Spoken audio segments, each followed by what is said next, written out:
Turn 1 Soul Ring. Oh, sorry. I keep thinking my metronome's on. It's the metronome thing again. I'm sorry. Okay. Yeah, all good? I'm I going think to be. I got it. It's going Eric, to be good. Your cadence threw me off. I do that sometimes. Yeah. Just to throw me off. Yeah, it's just to keep you on your toes, Rels. Yeah. All right. Hello and welcome, one and all, to Turn 1 Soul Ring. I'm Kevin. Hey, I'm Eric. And I'm Riley. And today on the show, we'll be dexplaining my Xyris combo potential commander deck. We'll also briefly be going over the role that Xyris plays on its home plane of Ikoria. But before we get to any of that, Eric, how can listeners get in touch with us? They can definitely find us over on Instagram at Turn 1 Soul Ring, the podcast. You can get direct contact with us with email. It's turn1soulringthepodcast at gmail.com. We do throw everything up on YouTube, so just search us up at Turn 1 Soul Ring, the podcast. Easiest way to find us. And then if you really like what we're doing here, check us out on Patreon. We do have a Patreon page. So that is our patreon.com/turn1soulring.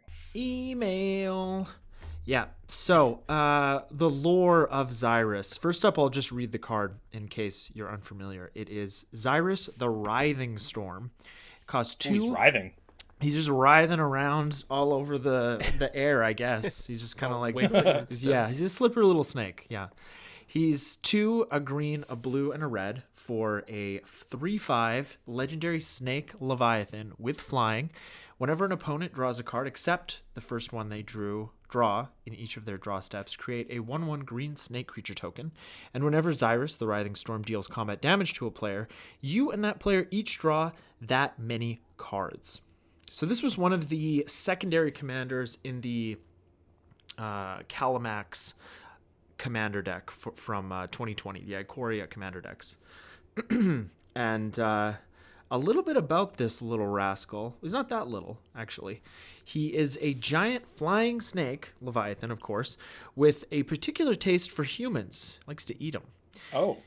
It regularly raids the nomadic airship city of Skysail for snacks. Those snacks being mostly humans. It probably eats like their pets and things like that, or small birds. Who knows? But Skysail's soldiers work constantly on new ways to fight back against being eaten and the citizens being eaten. But no tactic seems to work for long. Xyris will not be denied or ignored, and invariably finds a way to overcome each new barrier between it and its next meal, which is really what you want out of any commander. You want that tenacious spirit that won't stop until it gets their snack. I could just think of somebody trying to ignore a giant snake Leviathan eating your town. It's like, well, this I'm just not even going to deal with this. Yeah, I'm just going to look away. It'll be fine. Maybe he'll go away.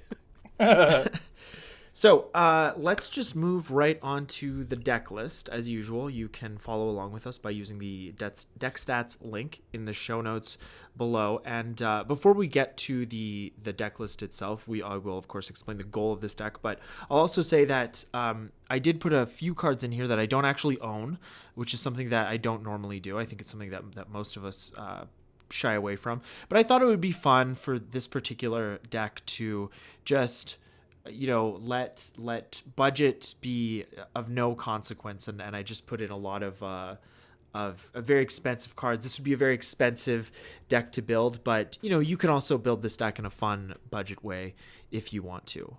So with that said, the goal of this deck is basically to use wheel effects like Wheel of Fortune in conjunction with cards like Perforos, God of the Forge, I believe, and Impact Tremors, that shock and ping my opponents when Xyris creates snakes. I also have a few cards that deal damage to my opponents when I both draw and discard cards, which is a secondary win condition. And finally, swinging in with an army of snakes is another potential strategy for this deck to close out the game. So we'll move on to the deck categories.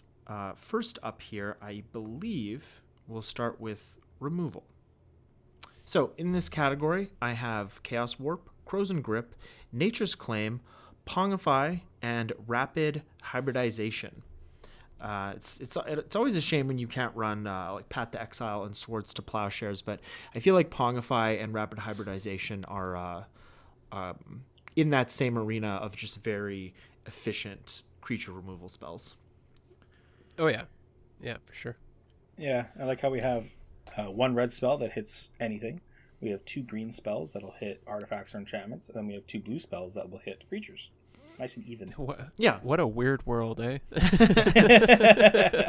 No kidding. I don't believe that. So this deck is very light on the removal, and I'm sure that we'll address that when we get to that portion of the episode. But like I said, this is more of a fun build. These are all cards that, we've played with quite a bit and we've talked about quite a bit. So I think we can just move on to the card advantage category of this deck. So we have Edric, Spymaster of Trest, Kindred Discovery, Reconnaissance Mission, Rhystic Study, Skullclamp, and Sylvan Library. I did not realize how expensive Kindred Discovery had become. Since it was printed in, I believe, Commander 2017. But Rhystic Study and Sylvan Library are just a couple of solid card draw engines in any deck that can support their colors. And the other 4 cards in this category just really shine with a bunch of snakes on the battlefield, whether it's putting them on the battlefield and drawing off of Kindred Discovery, or attacking with them and drawing off of Kindred Discovery and Reconnaissance Mission. And, it always feels good to be able to abuse Skullclamp in this way. Oh, for sure. And I really like Edric in this space. Oh, yeah. Not only like are you making a bunch of tokens based on opponents drawing things, but you're also encouraging your opponents in some cruel, sadistic way to attack your other opponents. And in turn, that will generate you more snakes with Xyris on the battlefield. Yeah, so absolutely. It's pretty fun. Yeah, that is. Yeah, it's still like better value when you have Xyris out, because you are getting those snake tokens and just your opponent getting to draw cards as well. Mm-hmm. It's like you're drawing cards, but I'm still getting my thing going over here. Yeah. Yeah, I love the gameplay that Edric causes. I remember when we used to go to it was Thursday Night Magic, and to sort of tamp down the power level of everything, because proxies were running wild, and it was just it was crazy. It was decks like this, and and so we decided to change the format, like playing Commander, but you could, besides your Commander, you couldn't have any cards in your deck that costed more than $5, and I think we used like maybe NTG Stocks Mid or something like that. We came up with something, yeah. And 3 of us, including myself, built Edric decks, and I remember at one point Trevor was in a match with me and the other 2 gentlemen that had built Edric decks, and he was just shaking his damn head. It was, it was pretty like, this is ridiculous. It's just like, this is not a solution to the problem that we were having. So anyways, let's move on to the next category here. We have searching for stuff. So like it. we have we have Fabricate, Gamble, Green Sun Zenith, Mystical Tutor, Personal Tutor, Trophy Mage, and Worldly Tutor. So I usually don't like to run Gamble, but it is the only card in these colors that lets me search for any card and also puts it directly into my hand. And the rest of the cards in this category let me search for cards in the next section, which is combo pieces. And they aren't like infinite combos. At least I don't think there are any in this deck. But yeah, these are all just cards that let me search for what I'm gonna be needing. Green Sun Zenith is a little tight for a tutor. Obviously, Edric and Birds of Paradise are good cards to go for. And it's like, if we're always grabbing birds, it's just kind of like a ramp spell instead of. But yeah. Yeah, that's a good point. Yeah, and I did think about that, but that is I wasn't that was one of the last cards that sort of made the cut. Yeah, because I guess it looks almost like birds is the only option you can get. Edric. Yeah, besides Edric besides as well. Edric. Yeah, Yeah. yeah, Edric. yeah. So birds So and Edric. we got our snakes out there, and then we're getting. We want to be able to be drawing cards right away, right? So Yeah. Ssslithery snakes. had to do it. It's gonna happen. But yeah, I love Trophy Mage. I love that cycle that just grabs like a CMC, a certain CMC. So Yeah. I love seeing those cards. Yeah. Absolutely. Yeah, I'm kind of surprised, honestly, not to see Trinket Mage in here. But I guess we can always talk about that later. We certainly can. So next up, we have combo pieces. We have Brawlin, Skyshark Rider, Curiosity, Glinthorn Buccaneer, Impact Tremors, Psychosis Crawler, and Perforos, God of the Forge. So I did name this deck Xyris's combo potential, and this is essentially why. So the at the top of this episode, I did mention Impact Tremors and Perforos are the main idea here, with Xyris on the board and a couple of wheels. That would be enough 1/1 snakes entering the battlefield to kill my opponents, assuming they're still at 40 life or less.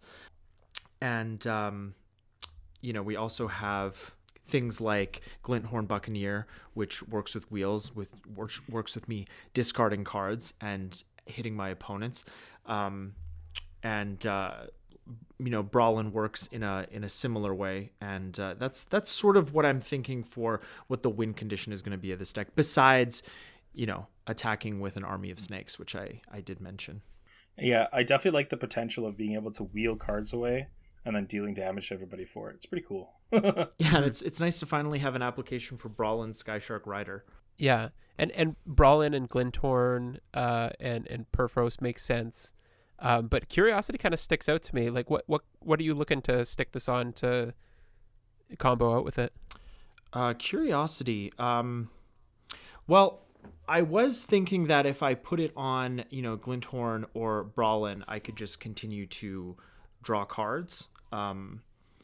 But because I don't think that would that be a loop? And would that draw my whole deck? No, not quite, because they ping on discard. So you'd need to have some way to repeatedly discard to get that extra draw. Right. So I would just get to draw a card for each damage that was done. So that was kind of what I was thinking with Curiosity, just as a way to draw extra cards off of Glinthorn and Brawlin. I think it's still good value. Mm-hmm. Yeah, you're still gonna wield and then get a bunch of draw triggers off Curiosity, so it's definitely it's definitely gonna get some value. Mm-hmm. So the next section here, we have wheels, and combo support is in parentheses. We have Echo of Eons, Jace's Archivist, Magus of the Wheel, Molten Psyche, Reforge the Soul, Time Reversal, Time Spiral, Time Twister, Wheel and Deal, Wheel of Fortune, Whirlpool Warrior, Windfall, and Winds of Change. So just we've got the ideal wheels, and then some of the ones that are a little less good. That's how we're planning to win with this baby. 13 wheels. Heck wheels yeah. for days. I do love Echo of Eons, obviously, because it does have the flashback, and they were trying to make like a more fixed Time Twister. Yeah. But it's like, I can still discard this in some way and still cast it from the graveyard for 3. So it's still just super efficient card. Yeah, it didn't quite solve that problem. Yeah, and then if you are at that later stage of the game, like this is a double hit, because you're still casting it, so it goes to your graveyard before it gets wheeled into the deck. So, yeah, and like wheel and deal. What the hell is this? It's 3 and a blue for an instant, and it says any number of target opponents each discard their hands, then draw 7 cards, and then you draw a card. Yeah, it just seems a wacky card. It seems pretty dumb, but I think it's perfect. Yeah, no, it is perfect. It's just like these weird things that you'd never see, and this is one of them. Yeah, so it's something else. So let's move on to the next category we have here. It's protection. We have Autumn's Veil, Counterspell, Deflecting Swat, Fierce Guardianship, Force of Will, Guy's Blessing, Kozilek, Butcher of Truth, Lightning Greaves, Mana Drain, Pact of Negation, Swiftfoot Boots, and Veil of Summer. This is always one of my favorite categories of any deck that I build, because I usually get to throw in a few of my pet cards, and Gaia's Blessing being one of them. And it like Kozilek, it also helps me to not draw into an empty library with all the wheels I'll be playing. Yeah, for sure. That's why I was like, Kozilek. I'm like, oh yeah, for the obvious wheeling and dealings, we don't want to be drawing out and die. Plus, I mean, player removal is protection, right? Yes. Yeah, very true.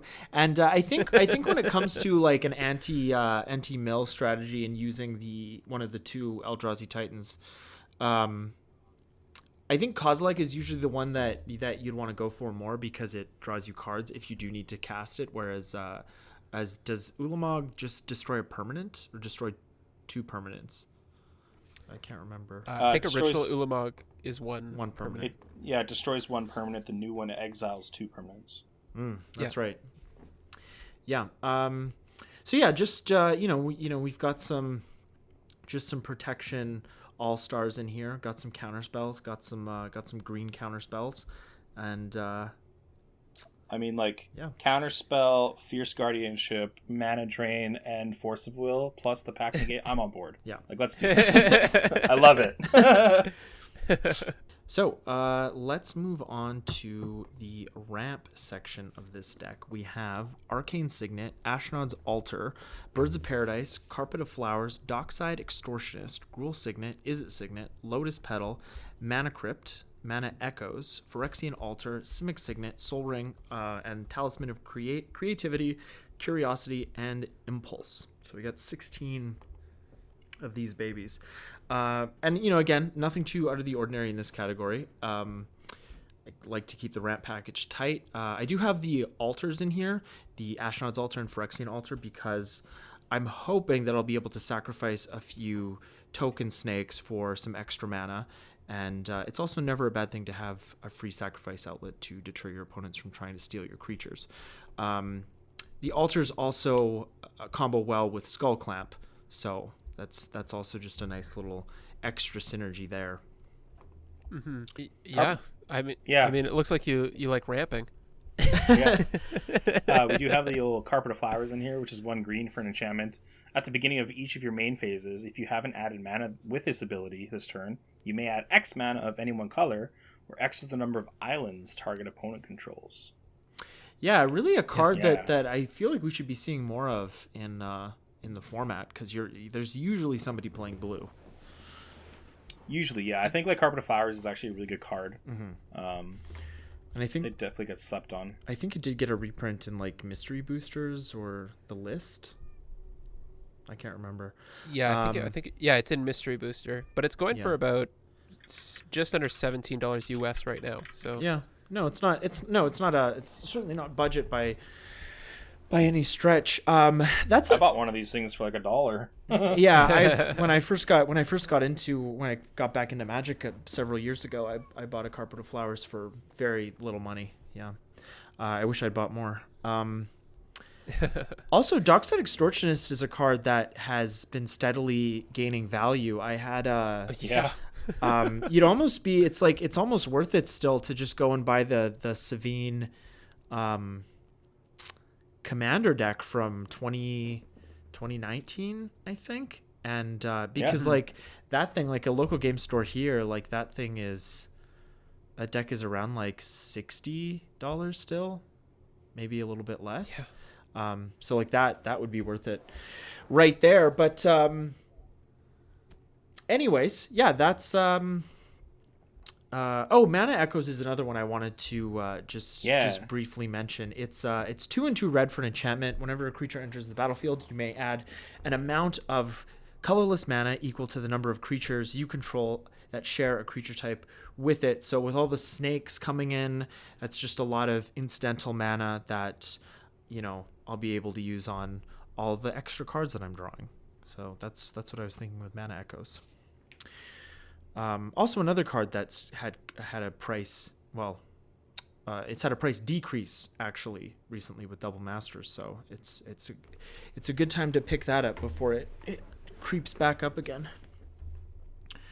Yep. So, last category here before we get to the honorable mentions is lands. So we have Ancient Tomb, City of Brass, Command Tower, Exotic Orchard, Fiery Islet, Forest, 1 forest, 10 islands, Mana Confluence, Misty Rainforest, 4 mountains, Scalding Tarn, Shivan Reef, Spire Garden, Steam Vents, Stomping Ground, Taiga, Tarnished Citadel, Tropical Island, Volcanic Island, Waterlogged Grove, Wooded Foothills, and Yavimaya Coast.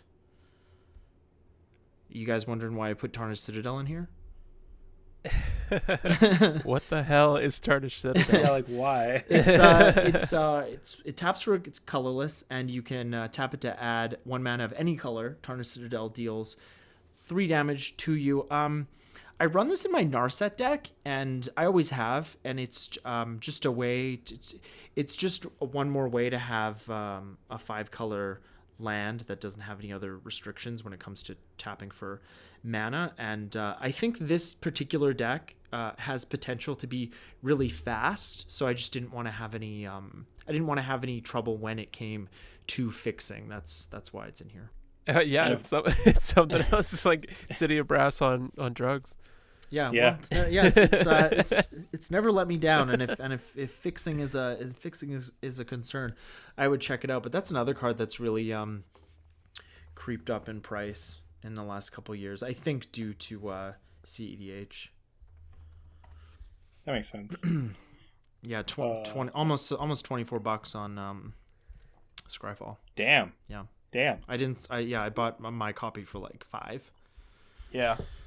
Yeah, limited print and everything. So, of course, like if some people are wondering why this deck costs so much, it's we have a Taiga, a Tropical Island, and a Volcanic Island in here. So, And a these are the Time original Twister. dual lands that don't require anything, and they just come in untapped. Yeah. Also, Time Twister being a piece of power would really increase the price of this deck. Yeah, I guess like Time Yeah. Twister as well. Yeah. I think Time Twister is probably the most expensive piece. Yeah. In the deck. Yeah. You take that out. Take the duels out. Wheel of Fortune is pretty expensive too. Take some other pieces out, and this is closer to like a $200-$300 deck. Yeah, you could definitely make this on a budget. Mm-hmm. Oh, Totally. Yeah, absolutely, no doubt. It's fun to go like this and just have like all of the low cost stuff and really get in there with your. Let's just see what we can do. Yeah. Now, let's move on to the point in the show where Eric and Riley are going to share with us some of their suggestions that would make this deck run a bit more smoothly, or just deal with some of the comments that they already made about. They're like, "Why are you running that?" Why are you playing Magic? Yeah, like I guess I'll just kick it off with some tutor stuff. Okay. Because we do have the Trophy Mage in here, but there's also Trinket Mage, and what was the other one? Tribute Mage? Tribute Mage. Tribute Mage is obviously really great because you're running all the signets and the talismans, so you're gonna get one of those pieces when you get to play that guy. Mm-hmm. Yeah. Yeah, and Trinket Mage can get artifacts with 1 CMC or less. Is that right? Yeah. So then we're able to get our Skull Clamp for card draw. And then, of course, any of our 2 mana tapping. We got Mana Crypt, Soul Ring, or then obviously the Lotus Petal. Mm-hmm. But usually you probably want to go for that Crypt or that Soul Ring. Yeah. Definitely. Yeah. And you could even run like for Trinket Mage, just have like a Seed of the Synod in there over a basic island, just to give you a land to tutor out if you need to. Mm-hmm. Exactly. Yeah. That's pretty pricey, but I think I could work it into this budget.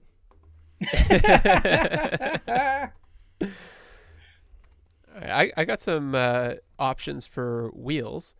Wheelin' and dealin'. So we got a Teferi's Puzzle Box. Yes. So Teferi's Puzzle Box is a 4 mana artifact, and it says at the beginning of each player's draw step, that player puts the cards in his or her hand on the bottom of his or her library in any order, then draws that many cards. Yeah, it lets you draw that card on your draw step before you do this, so just keep that in mind. Yeah, and it's really nice because if you were playing back when Leovold was legal in the format and you had to play against a Leovold deck, that and Teferi's Puzzle Box was just like, okay, the game's over, but do you actually have a way to win, kind of thing. Yeah. So I actually didn't even think about this, and it would be nice to run Teferi's Puzzle Box in a fun way. Or a more fun way, anyways, in a way that doesn't remove other people's abilities to play the game. This was one of my first thoughts when I saw it. I was like, man, Teferi's Puzzle Box gets you a lot of extra value. Yeah, I didn't even think of it. I think because I have PTSD from Leovold. Another option, and this is kind of in the similar realm of Echo of Eons, it's Commit to Memory. So it's one of the cards from Amonkhet. So Commit, you can cast from your hand. It's an instant for 3 and a blue. It says put target spell or non-land permanent into its owner's library, second from the top. So I mean, it's whatever. It's nothing special. But Memory is the wheel here, and this has Aftermath, so it can be cast from your graveyard. It says each player shuffles his or her hand into their graveyard, and then draws 7 cards for 4 blue. So just another wheel that you can cast from your graveyard. Yeah, and it's nice, like Aftermath, you can only cast from your graveyard, and it's nice because if you end up discarding this from a wheel, you don't even have to worry about the initial 4 mana to cast Commit to get it into the graveyard. But that is a fantastic include. I always want to cut these cards in half and just have the tiny card. I don't know why. I've never done it, but I remember when in the invasion block and they had just the 2 tiny cards next to each other, I always wanted to cut them in half. I don't know. It's just a weird compulsion or something. Anyways. Yeah, just play with some tiny cards. Yeah. But the nice thing about Commit, in a pinch, if somebody has a problem permanent and say they go to crack a fetch and search for a land, you could, in response to that fetch being cracked, target their non-land permanent and it gets shuffled into their library effectively. So that's one way you can use it to get rid of a problem non-land permanent. But it also says spell, so can you target a spell that's on the stack? Yep. Oh. Yeah, so it's effectively a counter. Unsubstantiate. That's unsubstantiate level plays. That's nice. Speaking of wheels, I do have a pet card that I always like to run. It is the Runehorn Hellkite. Oh. So it's 6 mana for a 5/5 flying dragon, but it has the ability of 5 and a red to exile the Hellkite from your graveyard. Each player discards their hand, then draws 7 cards. So it's another graveyard wheel. But of course, as well, this has the extra niceness of a regular counterspell. Can't counter this. Absolutely. Yeah, you need a stifle or something. Yeah, really great options here, guys, with the staying on, because a lot of these cards might end up in my graveyard anyway, so just having the ability to still utilize them there is very nice. Very nice. Yeah. Very nice. I should just start, the decks that I build to actually play against you guys, I should start getting your opinion on them before I actually put them together so they can be as good as possible. Yeah, but then we'll know all your trade secrets. That's true, and trade secrets is also banned, so it's a double whammy. Yeah. Kevin, you can't play trade secrets. It's you told me to. I don't know what to do. All right, I've got a few options here for card draw. First on the list, this one is kind of an interesting one. Might not be exactly where it fits in this kind of deck, but it's Fecundity. So for 2 and a green, you get an enchantment that says whenever a creature dies, that creature's controller may draw a card. So obviously it's a global effect, right? It's gonna affect your opponent's creatures dying as well, and they'll be drawing cards. So there's a little bit of value there from generating snakes off that. But at the same time, I saw that you have Skull Clamp and you have the altars and some sacrifice outlets. So it might just be a way to utilize those snakes a little bit better for more card draw. Yeah, that would be a really good include. Yeah. Yeah, I mean, if you have Skull Clamp, I think you're in good position anyway. So. Yeah, and actually Skull Clamp is something else I can get with Trinket Mage. Yeah. Yeah. Yeah, exactly. I've also got Orin Frostfang. So Oh yeah. this is some good old snake synergy. You know, I love my tribal stuff. So 3 green gets you a snow creature snake. It's a 2/6, and it says attacking creatures you control have death touch, and whenever a creature you control deals combat damage to a player, draw a card. So it basically turns all your little dinky snakes into real threats by making them into little frost fangs and drawing you more cards. Yeah. Cool. That's like the have you guys seen that new squirrel legend from Kaldheim, Toski, Bear of Secrets? Yeah. It's 3 and a green. Like what? This spell can't be countered. It's indestructible. It attacks each turn if able, and whenever a creature you control deals combat damage to a player, draw a card. Like, I'd put this in Elves. I'd put this in Edric. Yeah. I'd put this in this deck. Like, Yes, this card's amazing. I was gonna put it on the list, but it technically isn't released yet. So I was like, well, you know what? maybe We're putting it on the list. Yeah, we're putting it on the It's on list. there. Yeah, they printed a bomb squirrel. I know. It's so great. Like this whole, like, I mean, Riley, I love tribal too. Like I'm so excited for this set. Like there's so many reasonably costed angels. It's just incredible. Yeah. Yeah. And I mean, if you like tribal, you're gonna like my last one for card draw here. Okay. This is Seshiro the Anointed. So Seshiro is 4 green for a legendary snake monk. It's a 3/4, and it says other snakes you control get +2/+2, and whenever a snake you control deals combat damage to a player, you may draw a card. Yo. Oh wow. So it's kind of like Frostfang, but it gives them an anthem instead of Death Touch. Right. That's spicy. But just another way to make your snakes that you're making into bigger threats. Yeah, I like that a lot. Maybe I should have been going snake tribal this whole time. Well.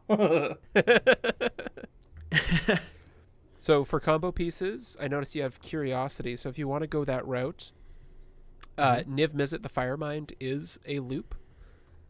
So Niv Mizzet the Firemind is 2 blue, red, for a 4/4 with flying. Whenever you draw a card, Niv Mizzet deals 1 damage to any target, and you can tap it to draw a card.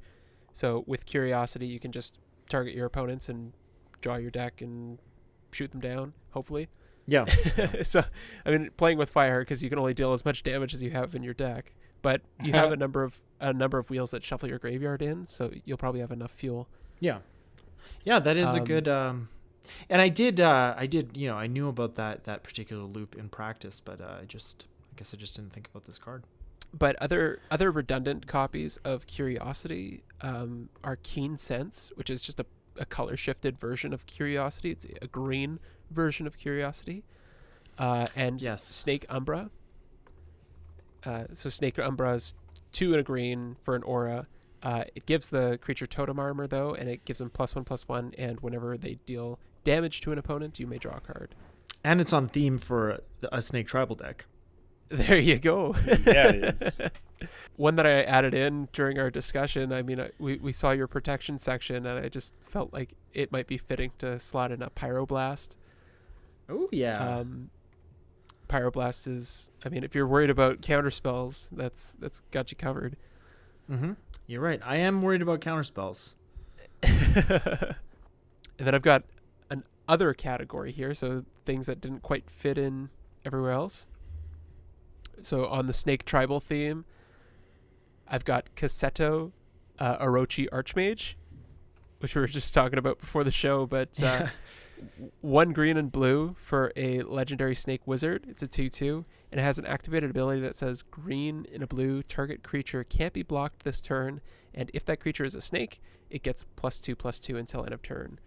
So you can make Xyris a little bit thicker, make it unblockable, and smack your opponent and start drawing cards. Yeah, absolutely. And it'd be like a fun little silver bordered card. Maybe would be like a snake, this kind of thing, like a snake that cares about snakes and can buff snakes, and then it has like a secondary activated ability where like if target creature can't be blocked this turn, if that creature is a slithery snake, it gets +2/+2 and like, I don't know, death touch or lifelink or something, but it's got to be slithery. A slippery, slithery snake. This is a good show. So I've got 2 more cards. One is kind of like an honorary mini wheel almost, if you want to put it that way, but it's Burning Inquiry.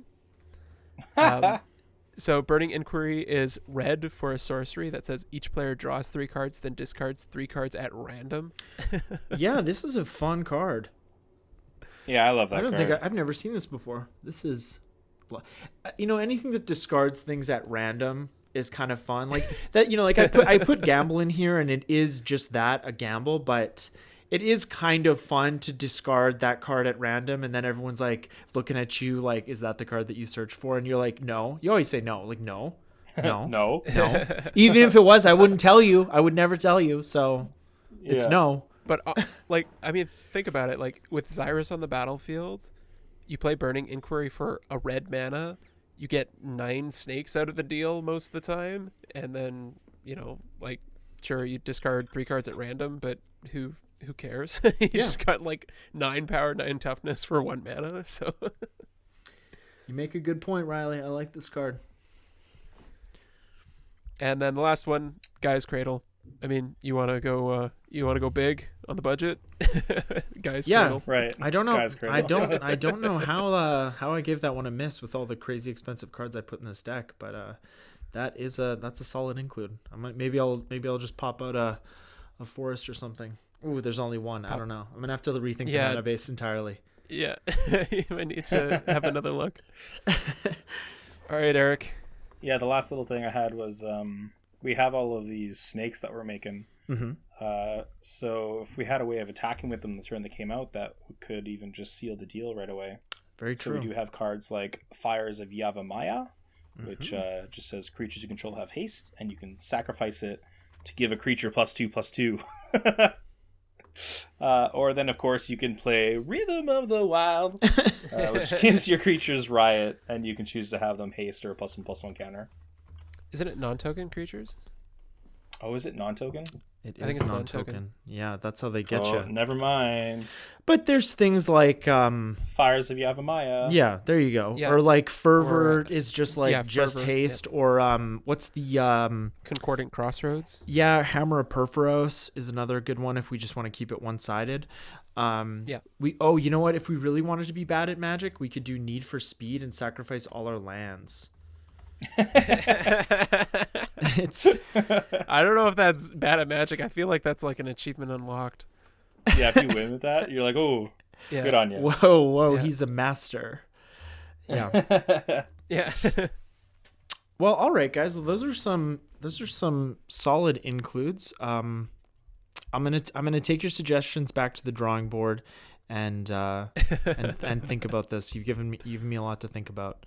I don't know if I'll ever build this deck. I'm sort of in the process of building like a less expensive version of the deck, but yeah, I've never really built anything like this, like that was sort of had that kind of Nekuzar, kill everybody based on the amount of cards they're drawing kind of thing. Yeah. So it's kind of fun. It's not normally my style, but I wanted to see what it was like. So with that, we're going to bring this episode to a close. If there were any cards that we didn't mention that you wanted to see in this deck, let us know in the comments below, or slide into the DMs on Instagram, or any of the other ways that you can get in touch with us, because I think there are quite a few of them at this point. And like we said at the top, you can find the link to this deck list in the show notes or description below. Thank you for listening, as always, and thank you, Ainsley, our editor, for putting this show, getting it to the point where it can fill our listeners' ears each and every week. That sounded a little weird, but I meant in an auditory way, not in like a... Just sit back and let us fill your ears. Let us just fill your ears. Yeah. Let's just get it. I don't know if it's going to fit, but we'll try to get it in there. So we'll be back next week with a little bit of looking back at 2020, a little bit of a year in review type of episode. And until then, until then you can go back and listen to our old content. And we will talk to you next week. See you around. Bye, everybody. Bye now. Wheels. Turn one soul ring.